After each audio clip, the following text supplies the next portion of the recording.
Anda bahwa kebaikan bukanlah kebaikan tanpa ketulusan. Orang tulus tidak mencatat perbuatan amal baiknya. Tidak suka ngungkit-ngungkit kebaikannya. Kalau Anda nolong orang, jangan bikin orang itu berutang budi sama Anda.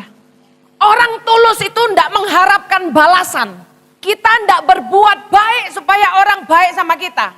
Kita kasih orang barang bukan supaya orang kasih kita barang. Jangan berbuat sesuatu supaya menerima sesuatu. Jangan menolong supaya Anda ditolong. Jangan memberi supaya Anda diberi.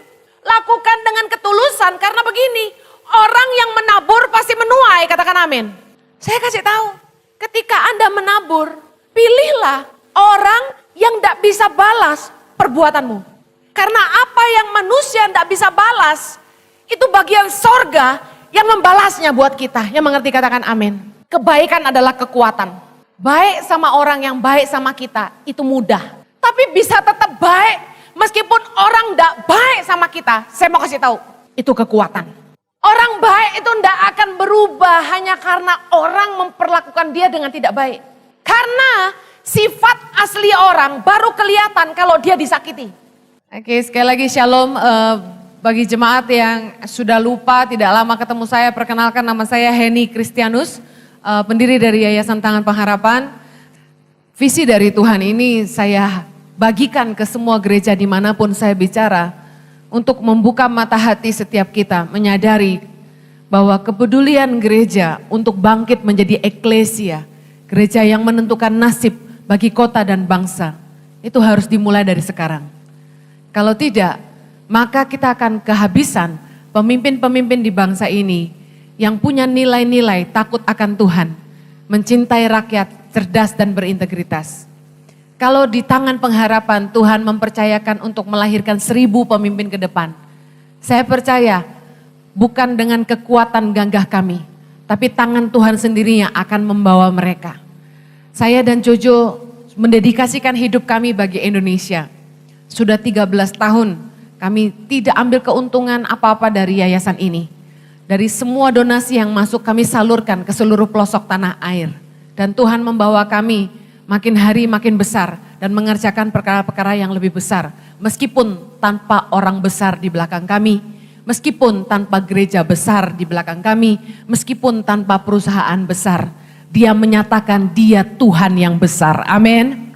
Saudara bisa ikut ambil bagian dalam apa yang kami kerjakan ini. Sebentar setelah ibadah selesai, ada merchandise Tangan Pengharapan berupa kaos-kaos dan batik seperti yang saya pakai ini, dan mungkin ada beberapa model yang lain. Dengan mendonasikan minimal 100.000, Anda telah ikut memberi makan 5.000 anak di Indonesia. Satu kaos sama dengan 10 piring makanan bergizi. Berapa banyak Anda yang pengen kasih makan 100 anak hari ini? Katakan, saya harus beli 10. Haleluya. Beli kado ulang tahun, gak usah angel-angel. Belilah kaos Tangan Pengharapan. Yang pertama, Anda membuat orang berbahagia karena dapat kaos baru. Kedua, orang lihat kaos itu terinspirasi sehingga tulisan-tulisan yang kami desain itu menginspirasi orang lain. Yang ketiga, Anda sedang mengajar orang berbuat baik. Dengan memakai merchandise Tangan Pengharapan, Anda ikut menebarkan kebaikan buat tanah kita Indonesia. Amin. Oke. Jangan pulang sebelum satu orang bawa satu kaos. Yang mau katakan? Amin. Baik, saya langsung masuk kepada kebenaran firman Tuhan dari 1, 2, 3. Setiap ibadah saya khotbah yang berbeda. Khotbah yang sebelumnya bisa ditonton di aplikasi gereja. Nanti sore saya mengundang bagi anak-anak muda, khususnya mahasiswa, profesional muda dan juga anak-anak SMA. Masih bolehlah, lebih kecil dari itu sebaiknya enggak ya. Panggilan bagi para jomblo untuk datang ke ibadah kelima nanti, karena saya akan membagikan tentang Healthy Dating 2, focusing on jomblo-jomblo. Judulnya Desperado Jomblo. Baik. Wah, gemuruh ya langsung ya. Bisa tayangkan PPT saya? Yang ketiga ini saya akan bagikan tentang sincere kindness. Ada sebuah nilai yang saya ingin ajarkan, yaitu ketulusan. Katakan ketulusan. Orang yang hatinya tulus, hidupnya mulus. Katakan amin. Bagaimana kita belajar ketulusan? Pertama-tama saya ingin katakan bahwa kebaikan dan kepedulian terhadap orang lain merupakan tanggung jawab orang percaya. Orang Kristen itu harus jadi orang baik. Katakan amin. Banyak pendeta yang khotbah gini, kita nggak bisa masuk surga hanya dengan berbuat baik. Saya setuju. Tetapi Anda juga nggak bisa masuk surga tanpa kebaikan. Kebaikan identik dengan kekristenan. Yesus terkenal amat sangat baik. Firman Tuhan berkata dalam Titus 2 ayat yang ke-7. Kita baca sama-sama. Dan jadikanlah dirimu sendiri suatu teladan dalam berbuat baik. Hendaklah engkau jujur dan bersungguh-sungguh dalam pengajaranmu. Roma 15 ayat yang ke-1. Kita baca. Kita yang kuat wajib menanggung kelemahan orang yang tidak kuat. Dan jangan kita mencari kesenangan kita sendiri. Setiap orang di antara kita harus mencari kesenangan sesama kita demi kebaikannya dan untuk membangunnya. Saudara harus tahu bahwa kita sebagai orang percaya harus jadi teladan dalam berbuat baik. Satu hal yang dunia tahu tentang orang Kristen adalah kita orang-orang baik. Makanya ketika ada seorang Kristen tidak baik, dunia langsung bilang begini, orang Kristen kok kayak gitu. Sound familiar?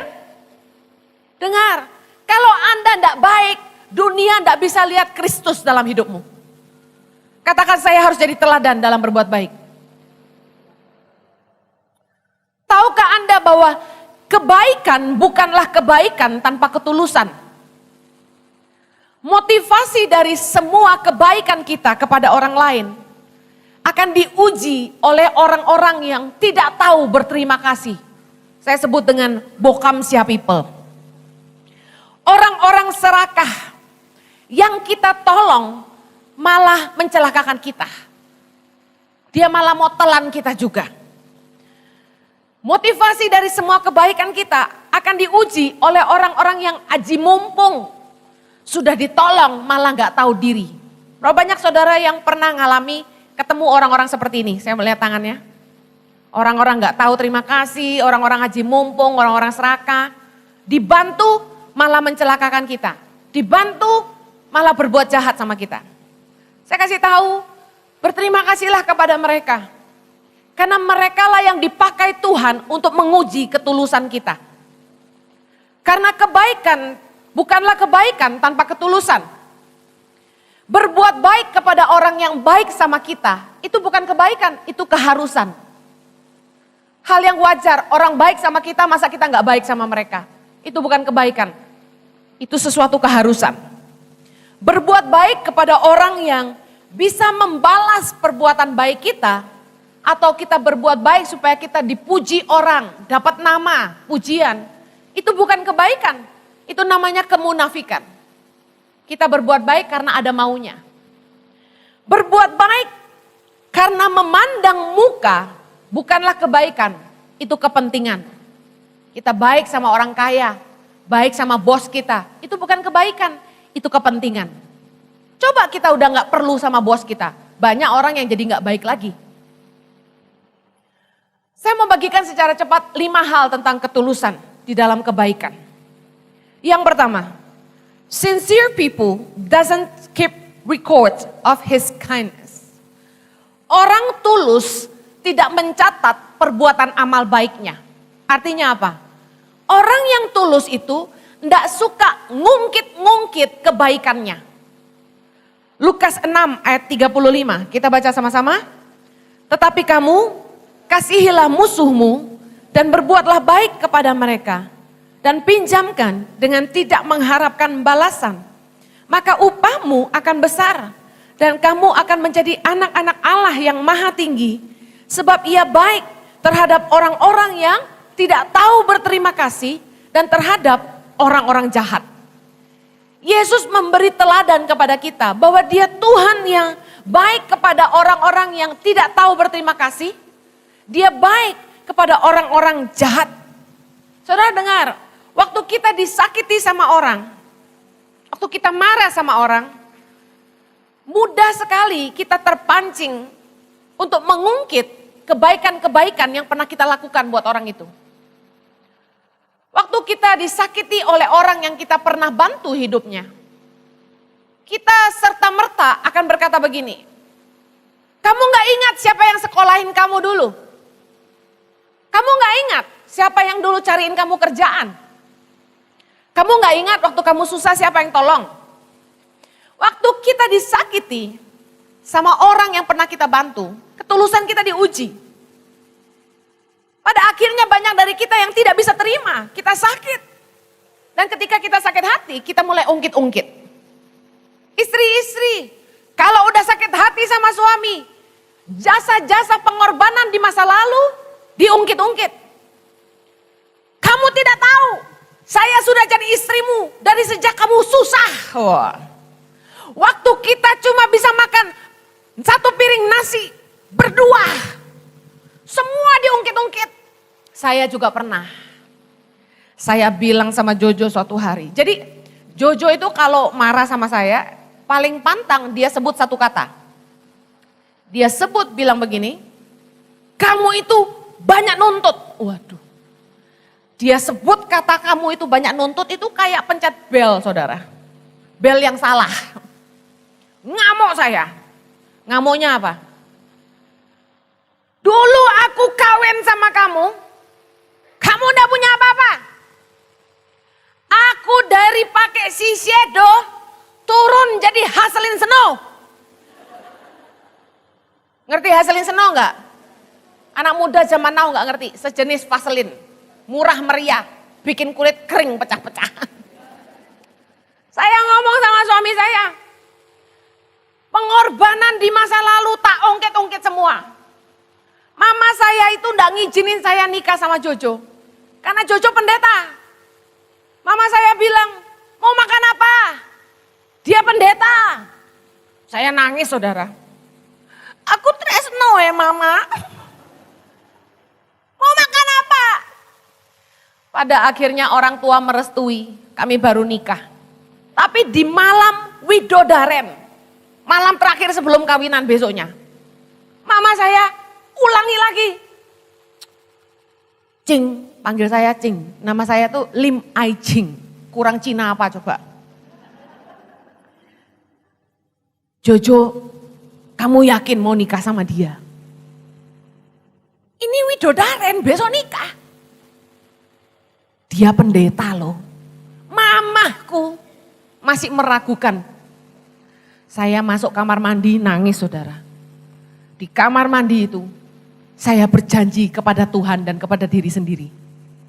Bahwasanya kalau suatu hari setelah menikah sama pendeta ini, saya menderita. Saya tidak akan minta-minta sama keluarga. Janji saya.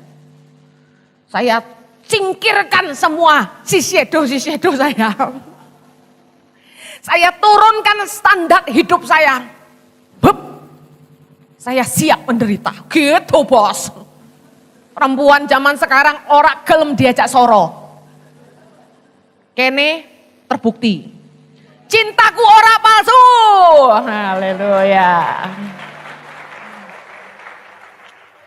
Tapi masalahnya begitu marah diongket-ongket. Kamu udah inget. Aku udah punya apa-apa. Kawin sama kamu. Perutku hamil besar. Masih bantu kamu kerja. Waduh, semua diungkit-ungkit. Dengar. Belajar tuluslah dalam kebaikan. Ketulusan kita diuji. Justru ketika kita disakiti sama orang yang pernah kita tolong. Jangan ungkit-ungkit. Orang baik tuh tidak mencatat perbuatan baiknya. Tidak meneriakkan kebaikannya. Karena kebaikan itu gaya hidup buat dia. Saking udah terbiasa berbuat baik, lali kapan nolong orang. Suamiku tancungi jempol, orang paling tulus yang pernah aku kenal. Banggain bojo terus ya. Tapi tadi ibadah kedua sudah habis dia soalnya ya. Saudara, saya belajar dari Jojo tuh satu hal gini. Dia tuh nolong orang ya enggak ingat-ingat gitu. Satu hari ada seorang anak muda sekolah di Sydney, Australia. Papa mamanya susah, krisis ekonomi, enggak bisa kirim uang buat dia. Untuk makan saja susah, sampai enggak punya uang dia. Suamiku ngerti anak muda ini enggak punya duit. Dia kan pimpinan youth. Dikasih uang $50. Padahal kami itu hamba Tuhan full time. Maaf kata, $50 itu besar buat kami, uang makan seminggu. Saya Jojo kasihkan ke anak muda ini. Bertahun-tahun kemudian kami sudah pulang ke Indonesia, punya anak. Ada seorang fashion designer telepon kami. Ko Jojo, saya mau undang Ko Jojo makan. Saya dapat nomor Ko Jojo dari teman-teman. Kami makan di Plaza Indonesia. Makan pizza. Tengah-tengah makan pizza, mari makan. Huk. Pendeta jaim ya. Begitu dia bilang, Ko, saya ini pasti Koko ndak inget. Arek kita ndak kenal. Saya ini anak muda yang Koko pernah kasih uang $50 ndak bisa makan. Jojo lagi makan pizza. Huh? Lihat dari bawah ke atas. Bawah, atas. Arek wis gede. Rada lemu. Rada botak. Jangan nonton film ini dia. Dia bilang, saya sekarang jadi fashion designer kok. Cukup terkemuka. Baju-baju bikinan dia dipakai sama Miss Universe di Indonesia. Keren gak? Saya adalah anak yang pernah Koko tolong. Bojoku lali. Wis lihat dari bawah sampai atas. Kapan ya? Kapan ya saya ngasih kamu $50? Lupa saya. Sorry, mukanya enggak familiar. Pasti dulu kamu kurus sekali karena kurang makan ya. Enggak ngenali belas saudara. Orang yang tulus itu nabur benih, tak diiling-iling. Ngerti maksud saya? Zaman sekarang nyari orang tulus susah. Orang kalau baik tak ngungkit-ngungkit jarang. Saya loh nolong anak Indonesia. Ada orang kaya di Surabaya, istri konglomerat. Dia punya yayasan. Istri orang kaya di kota itu ada di situ. Jadi bukan duit dia sendiri, uangnya banyak orang. Mereka bilang gini sama saya. Kalau yayasan Ibu Heni, Tangan Pengharapan itu kebanyakan proyek kurang duit. Kalau yayasan kami banyak duit kurang proyek. Kalau gitu bagaimana kalau kita kerjasama proyek-proyeknya Tangan Pengharapan kasihkan kita. Tapi ini akan jadi proyeknya yayasan kita bukan Tangan Pengharapan. Mau diambil gitu. Saya bilang siap. Saya enggak pusing namanya siapa. Saya enggak pusing benderanya siapa.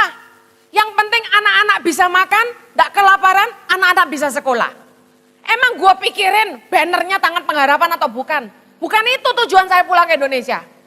Saya mau tolong anak sebanyak-banyaknya karena Tuhan panggil saya gitu. Dia bilang, oke, kirimkan semua proposal. Deadline-nya besok jam 11. Hah?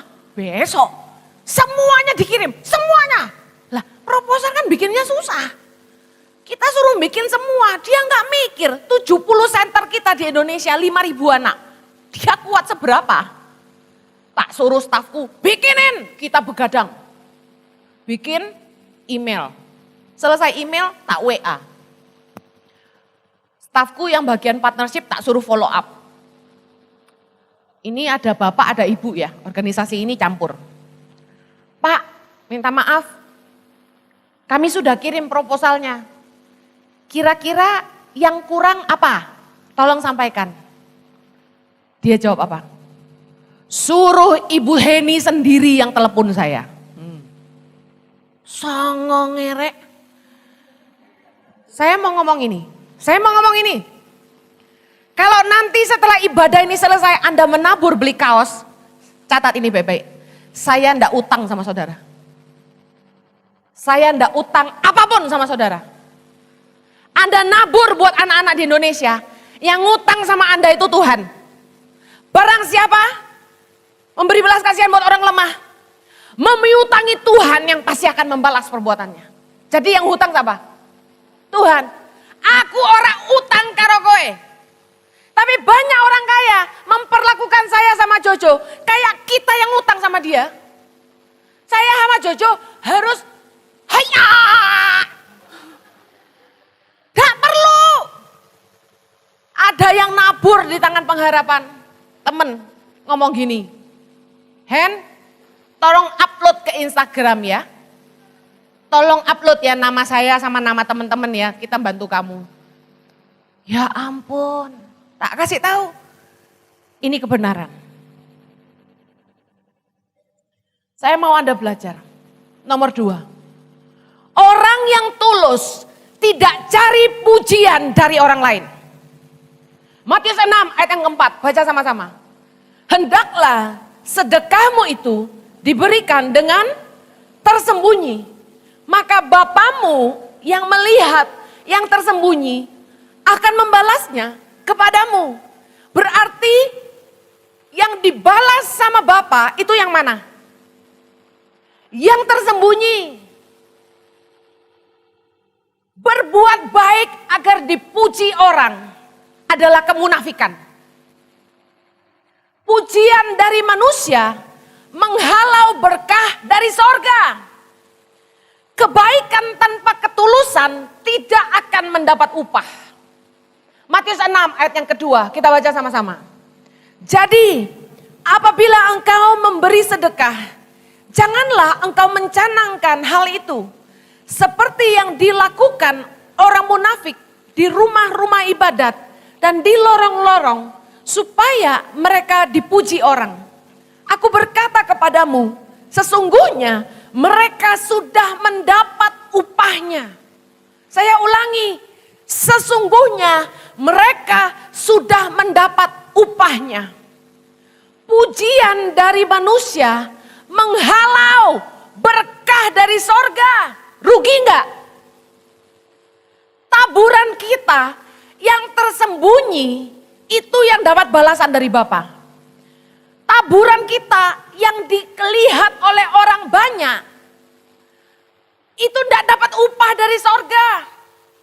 Malah kalau sampai kita lakukan itu supaya kita dipuji orang, artinya gini, kita nolong orang. Terus orang itu sampai bungkuk-bungkuk sama kita. Matur nuwun sangat nggih, Gusti Yesus memberkati. Suwun yo, matur nuwun yo. Thank you, arigato, kamsya, sheshe. Saya kasih tahu, firman Tuhan berkata, sesungguhnya mereka sudah mendapat upahnya. Taburanmu sia-sia. Upahnya segitu aja. Apalagi ada ibu-ibu yang pergi ke Flores ketika ada bencana roka tenda.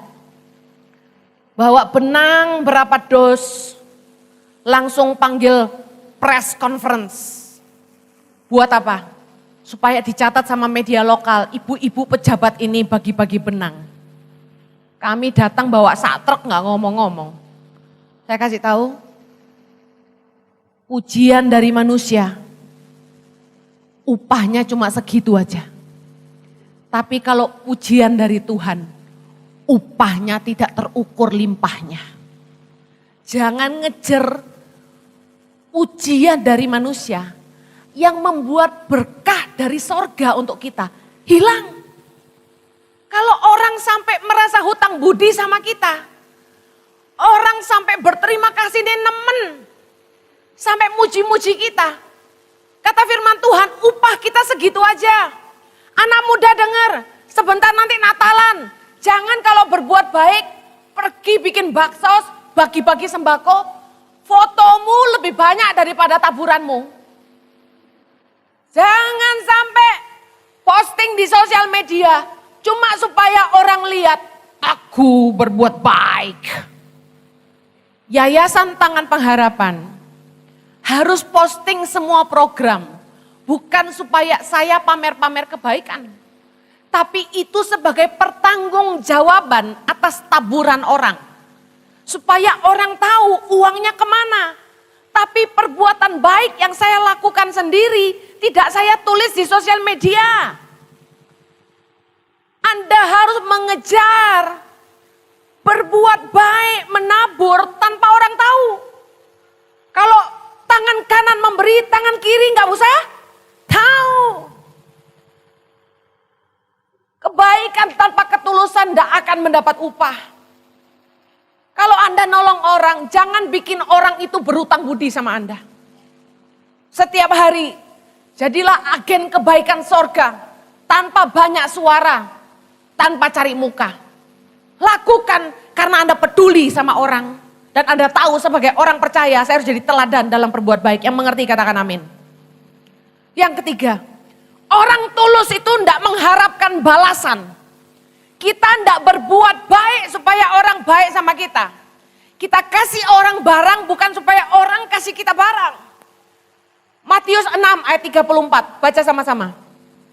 Dan jikalau kamu meminjamkan sesuatu kepada orang, karena kamu berharap akan menerima sesuatu daripadanya, apakah jasamu?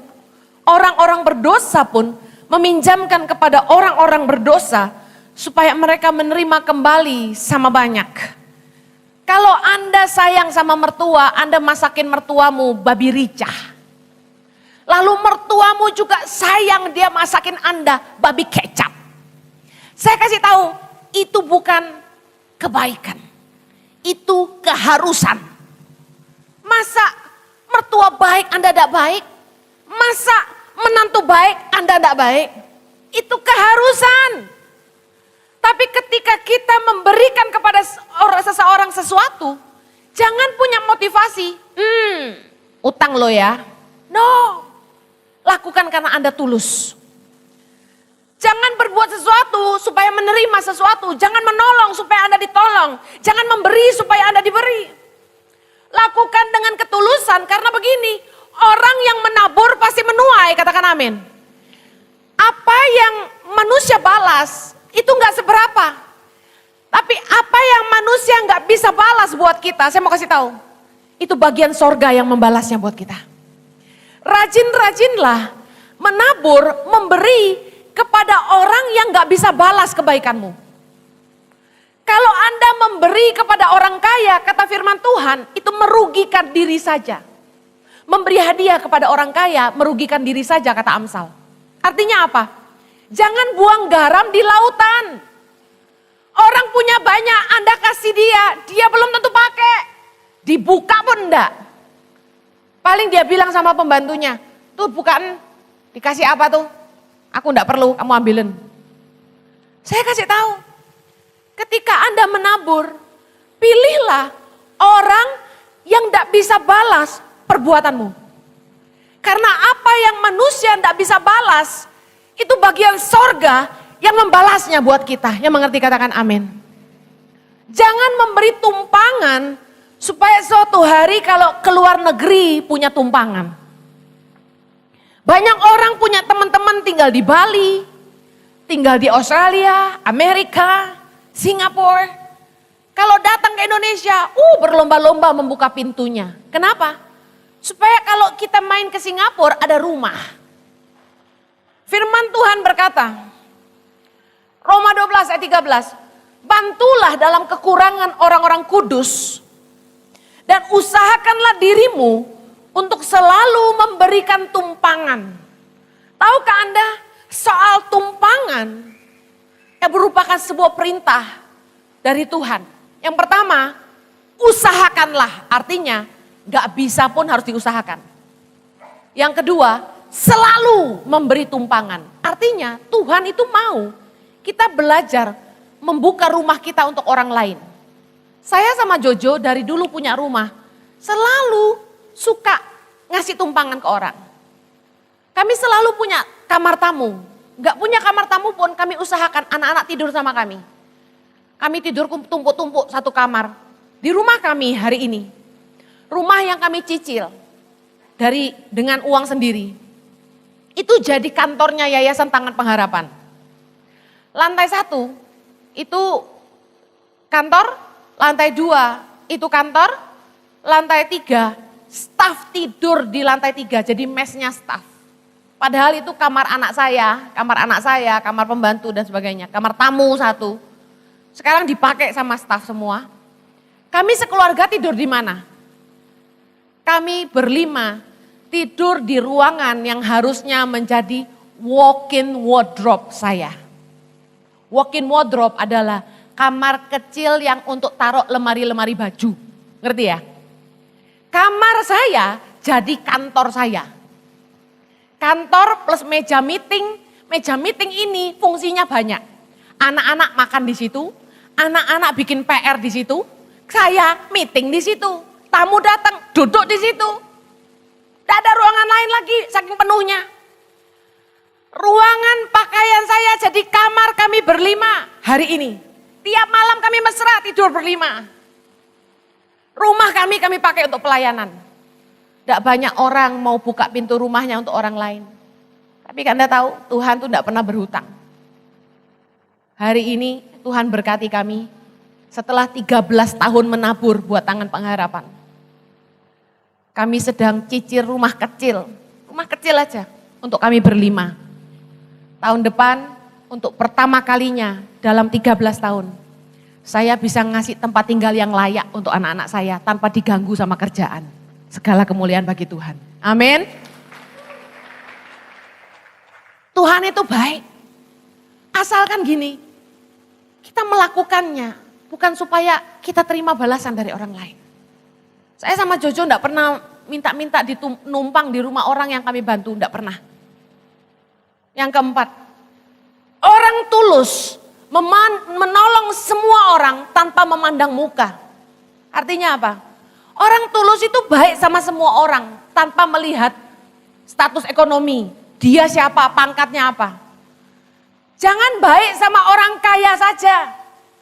Jangan baik sama orang-orang yang bisa membawa proyek buat kita. Mendatangkan keuntungan buat kita. Kalau baik itu baik sama semua orang.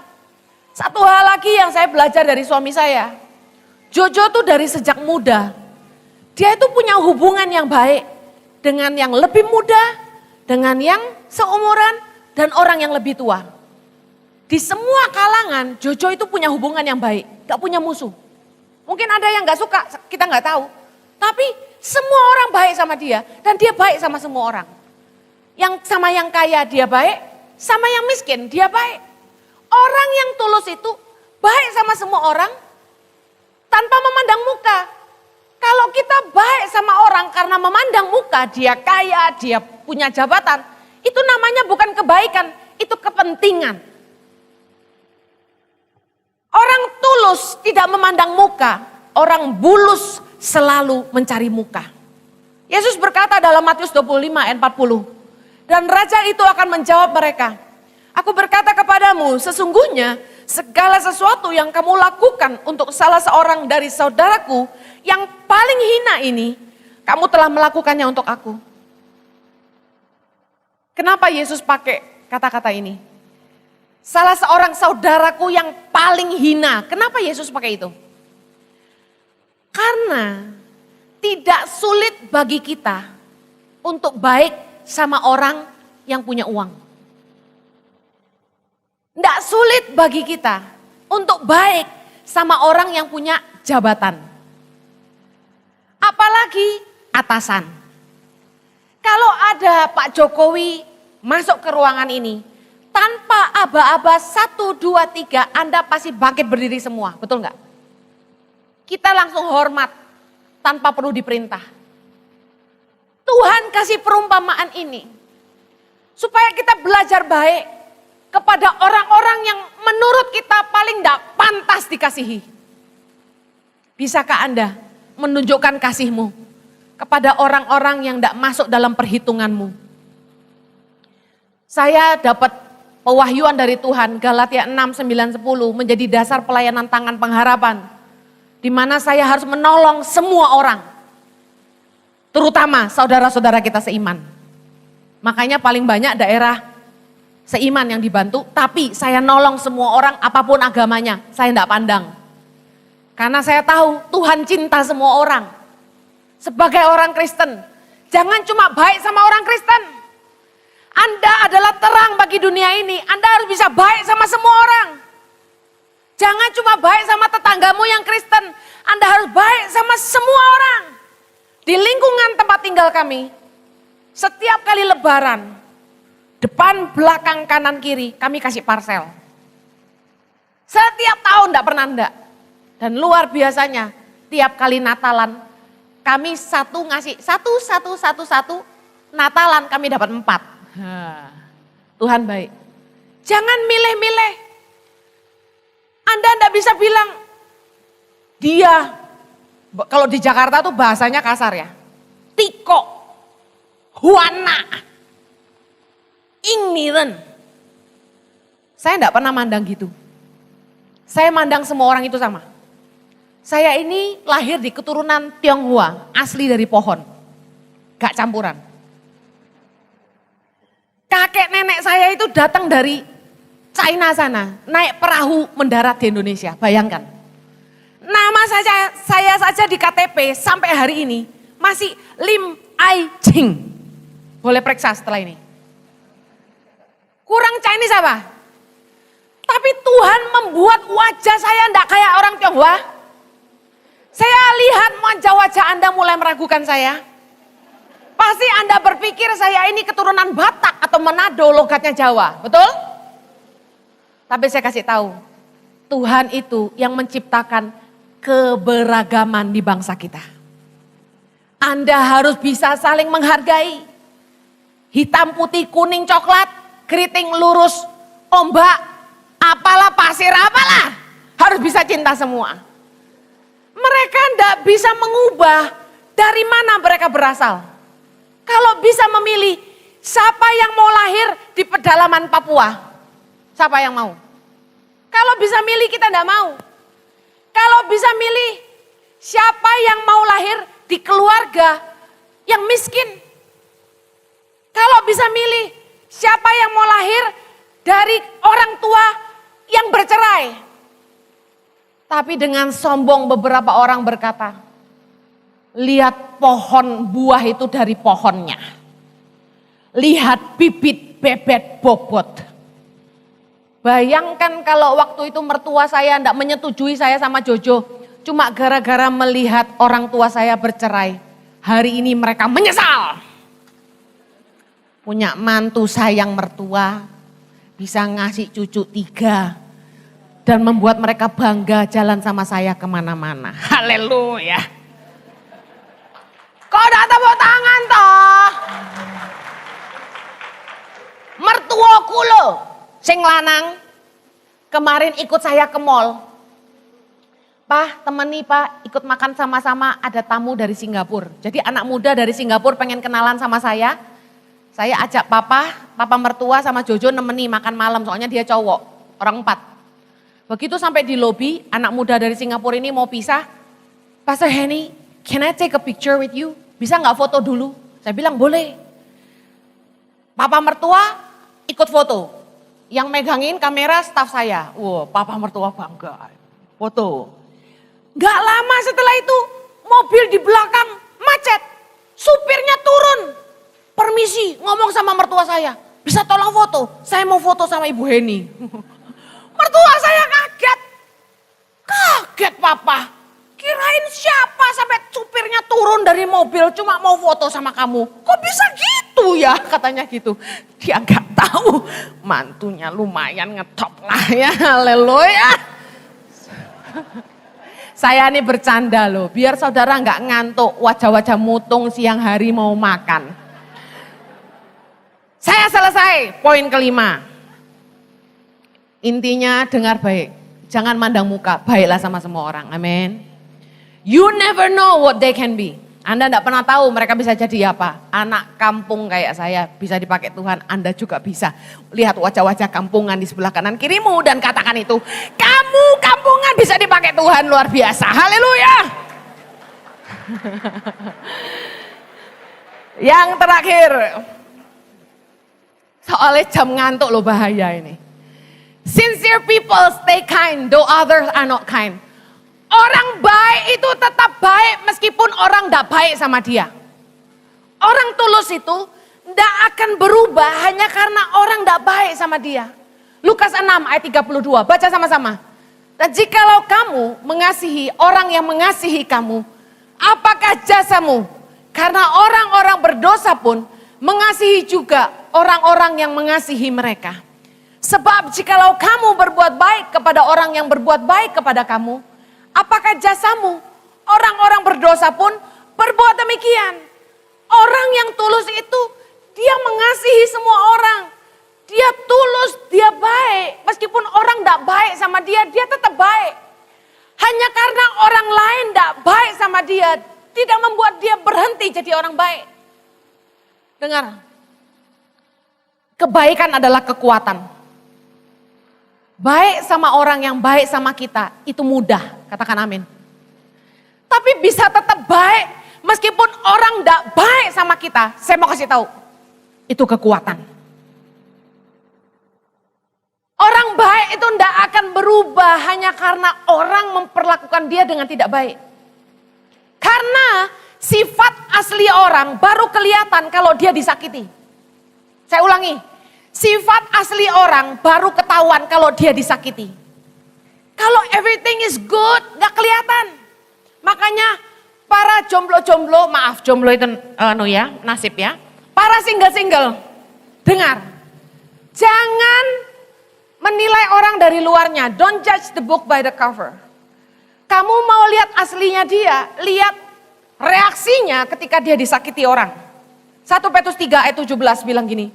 Sebab lebih baik menderita karena berbuat baik, jika hal itu dikehendaki Allah, daripada menderita karena berbuat jahat. Jangan sampai kamu berubah jadi jahat hanya karena orang tidak baik sama kamu. Karena ingat, kebaikan adalah identitas kekristenan. Teruslah berbuat baik sampai orang yang jahat sama kita tidak tahu lagi mesti berbuat apa sama kita. Habis akal dia. Ini orang dijahatin kok tetap baik. Ini mantu dijutekin, dicerewetin, tetap baik sama saya. Saya kasih tahu, teruslah berbuat baik sampai orang jahat tidak tahu berbuat apa lagi. 1 Petrus 2 ayat 15, baca sama-sama. Sebab inilah kehendak Allah, yaitu supaya dengan berbuat baik, kamu membungkamkan kepicikan orang-orang bodoh. Kalau kamu dijelek-jelekin orang, jangan buang waktu untuk bela diri. Kalau ada orang yang ngata-ngatain kamu, jangan buang waktu untuk membalas. Jangan pernah membalas kejahatan dengan kejahatan. Firman Tuhan berkata, lakukanlah yang baik bagi semua orang. Saya kasih tahu, kalau kamu terus berbuat baik, kamu sedang menggunakan senjata Allah untuk membungkam mulut-mulut mereka. Yang mengerti katakan amin. Kebaikan bukanlah kebodohan. Jangan pernah berhenti menebar kebaikan. Hanya karena kamu pernah tidak dihargai, dikecewakan dan dimanfaatkan. Saya mau kasih tahu, ayat ini bukan dengan kebetulan ditulis oleh Rasul Paulus bagi jemaat di Galatia. Janganlah kita jemu-jemu berbuat baik. Karena apabila sudah datang waktunya, kita akan menuai jika kita tidak menjadi lemah. Rasul Paulus tahu bahwa kita lelah jadi orang baik. Kadang-kadang capek jadi orang baik, ditipu orang, dimanfaatkan orang. Tapi saya kasih tahu, kalau kamu dimanfaatkan orang, tepuk dadamu dan bilang gini, memang saya orang yang bermanfaat. Karena hanya orang yang bermanfaat yang bisa dimanfaatkan orang. Amin. Hanya orang yang berguna yang bisa dimanfaatkan orang lain. Saya tutup dengan Yohanes 5 ayat 29. Kalau kita tidak pernah lelah berbuat baik, apa yang kita tuai? Mari kita baca sama-sama. Dan mereka yang telah berbuat baik akan keluar dan bangkit untuk hidup yang kekal. Tetapi mereka yang telah berbuat jahat akan bangkit untuk dihukum. Katakan kanan kirimu, jangan pernah lelah berbuat baik. Kamu akan menuai. Kamu akan menuai. Yang mau menuai katakan, amin. Haleluya. Mari kita berdoa.